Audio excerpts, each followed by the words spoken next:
Good morning. Today I have the opportunity to talk about two groups that the Purchasing Division deals with the most, our vendor community and our Agency Procurement Officers. I'm going to start with our vendor community. Vendors are, they provide the services and products that we need throughout state government. All vendors conducting business with the state of West Virginia are required to register in accordance with West Virginia Code 5A-3-12. Now, there is an exception to this registration requirement. Purchasing card vendors who are providing travel-related services or receive an aggregate total yearly payment of less than $25,000 are not required to register. It is important to note that a vendor does not have to be a registered vendor in order to submit a bid. However, registration is required if a vendor receives a contract or a purchase order through the Purchasing Division.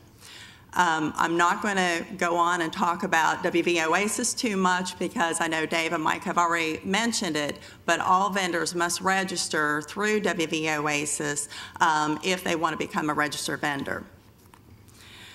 There is a vendor self-service portal as part of Oasis. We do encourage vendors to register themselves. If they decide that they want to still complete a paper form, the Purchasing Division still accepts those forms as well. Now, registration and paying the annual registration fee are two separate issues. The West Virginia Code does require that some vendors do have to pay a $125 annual fee. Vendors receiving orders for competitive goods and services do have to pay that fee if they're being processed through the Purchasing Division and those orders exceed $1,000. Now there's a couple exceptions to the annual fee requirement. Those are the purchasing card vendors that I just spoke of that provide travel-related services or receive an aggregate total yearly payment of less than $25,000 from a state spending unit, as well as sole source vendors. Also, vendors who provide commodities and services that we have declared as non-competitive exempt and are listed in Section 9 of the Purchasing Division Procedures Handbook do not have to pay the fee. Jimmy Meadows is going to talk a little bit more about Section 9. It's important to note that the Code of State Rules does require that all vendors who we do business with must be licensed and in good standing in accordance with all state and local laws that are administered by any state or local agency in West Virginia. Now, these agencies include, but are not limited to, the Secretary of State's office, the State Tax Department, and the Insurance Commission. I believe Dave mentioned earlier about how we work very closely with our vendor community. We want to make sure that they have a full understanding of the requirements for registration as well as to do business with the state. We have developed or created a website for vendor registration that details a lot of the information I've provided today. As well as gives a little bit of information about our SWAM program, our Small Women and Minority-Owned Business Certification Program. So if you do get a request from a vendor for more information, I do hope that you would direct them to our website. We also have published our Vendor Procurement Guide. This guide is kind of the how-to to do business with the state, and it is also available on our website. All of the information that we have for vendors is consolidated in one area on our website called the Vendor Resource Center. It has all kinds of information, I believe, that could answer most questions that vendors would ask.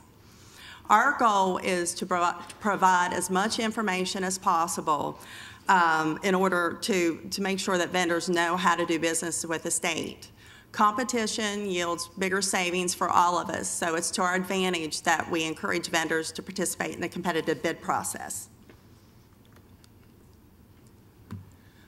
Now I'm going to talk about our Agency Procurement Officers. As you may know, the Code of State Rules does require that all purchases are approved by the head of each spending unit or an individual who the head of the state spending unit has designated as their procurement officer. That name is on file with the purchasing director in accordance with the Code of State Rules. Prior to each fiscal year, we reach out to our agencies to make sure that that designation has been made. Now, this person who you have designated as your procurement officer is responsible for the agency's procurement function. Mike mentioned about the spending limits. Anything under $25,000 is handled at your agency. You have the authority to process those payments. So it's very important that the person you've designated has that full understanding of the laws, rules, and procedures that they must follow. Of course, anything over $25,000, our purchasing buyer who's been assigned to your agency will work with your agency procurement officer. It is essential that this individual is trained and has a full understanding so that they can then inform you and your staff of the rules. Their understanding and knowledge of the state purchasing process will ensure that your agency is in compliance with state law, and that will keep you and your agency out of trouble and hopefully out of the headlines. We cannot stress how important it is for the person that you've designated to be involved at all levels of the purchasing process from the very beginning to the award. We do have a list of all of our designated procurement officers on our website, and I believe a link is at the end of this presentation today. Now, there's several ways that we use to inform our agency procurement officers. In addition to our training program that I'm going to be talking about here in just a few minutes, we have a few other ways that we use to make sure that our agency purchasers have all the tools that they need in order to do their job. The biggest and the best tool is the Purchasing Division Procedures Handbook. This handbook is truly the instruction manual for doing their job. And we do update that manual many times throughout the year to make sure that the information that we post on our website is the most current and accurate. We also publish an e-newsletter each month. We actually post it on our website the very first day of each month. It's called the Buyers Network. We use that communication tool to inform our agency purchasers and anyone else who would like to read it. It is on our website. Of any activities or events that are being scheduled. We clarify procedures that are currently underway, and we discuss new changes to the procedures. And then for those techies in the group, if you have a smartphone, we do have an app now, so just search for West Virginia Purchasing Division and you should find us. So our training program. The Purchasing Division has a comprehensive training program that we are extremely proud of and that we continue to build upon. Last year, the Purchasing Division trained almost 400 state employees on the purchasing procedures that govern state government. There's different components to the training program, and I'd like to just touch briefly on those. The in-house training program is, and all of these are free, so that'll be a good incentive for your agency to participate. Our in-house program are free face-to-face workshops that we offer in our office. They range in subject matter from the very basic information to more complex processes that we use. We have webinars that we provide throughout the year. Again, they vary in subject matter. We also have our online agency resource modules. Those vary in topics as well. At this time, we have 12 modules that are posted. We are in the process of revamping those modules to make them more interactive. We're trying to make them more of a training tool rather than just an information resource. Please note that we also have webinars and vendor resource modules for our vendor community. And again, those are available at the Vendor Resource Center. We also have an annual purchasing conference. At this conference, we have 250 to 300 agency purchasers throughout the state that come together. We offer a lot of different workshops on a lot of different topics. We learn together, we network together. We probably learn as much from the agency purchasers as they learn from us during those 3 days. This year, well, let me back up. Last year, we had the foresight to know that with the implementation of WV Oasis, we might be a little bit busy this year. So we decided not to have an off-site conference. So instead, we're having 3 webinar conferences next month. So if your agency purchaser has not signed up for one of those, please make sure that they are aware. We've sent out communications to them, but make sure that they do sign up.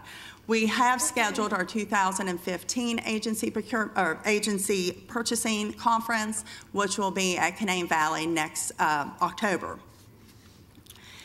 Lastly, I'd like to talk just a little bit about the Purchasing Division's Procurement Certification Program.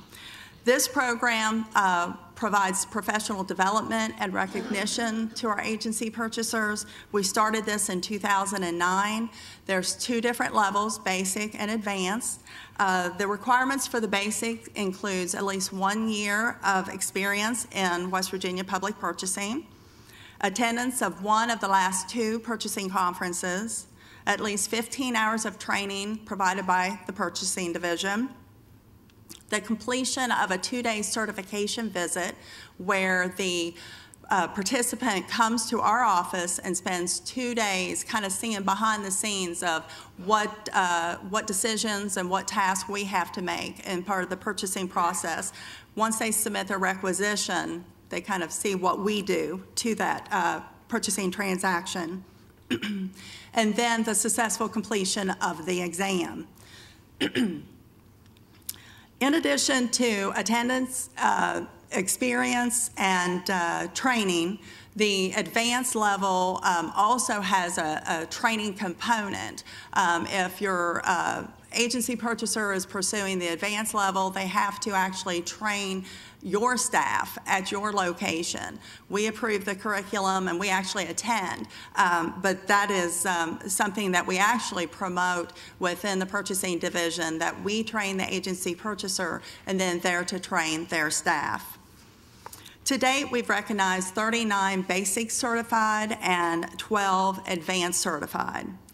I'd like to introduce Samantha Knapp. She is our staff development specialist, and she handles our training program. She's done a wonderful job. If your staff has any questions about training, please have them reach out to Samantha or myself. I do encourage you to support your agency designated procurement officer in their training, and also to recognize the importance of the procurement responsibilities that they perform for your agency.